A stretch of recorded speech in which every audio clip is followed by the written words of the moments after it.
be showing you how to put the grades in, or the OSUN thing for the academic and social development, which will be covering the parts for homework and how they're doing the class, the communication part, and things like that. So when you go to teacher access, this is needed for each each report card.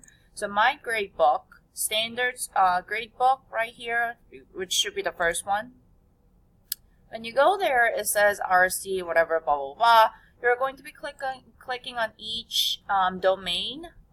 This is talking about identify individual strengths and weaknesses as a learner. What is their grade? You're going to be putting in either O, U, O, S, and U. O stands for outstanding, S for satisfactory, and for needs improvement, U for unsatisfactory.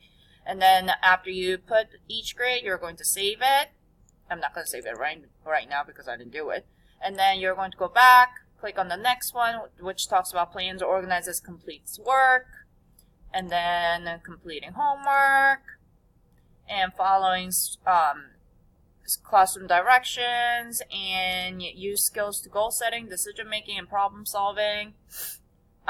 Demonstrate positive interpersonal communication skills, and assuming a responsibility for own actions, which is not different from progress book when we did it last year. If you want to use the quick grading option, which is right here, it will show you everything.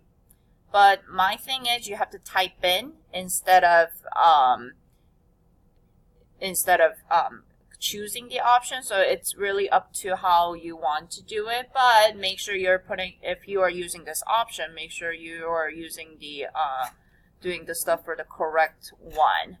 After you are done putting all these in, you're going to click on posting status and report card 1, because we are completing for report card 1. Once you do that, you're going to click on posting complete and then mark all as completed, and that will be finalizing your grades for the standards grade post.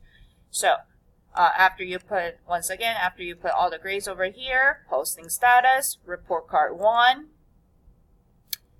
click on the little box and mark all as completed. If you don't do this, the grades won't show. So make sure you do that after you complete it. Thank you.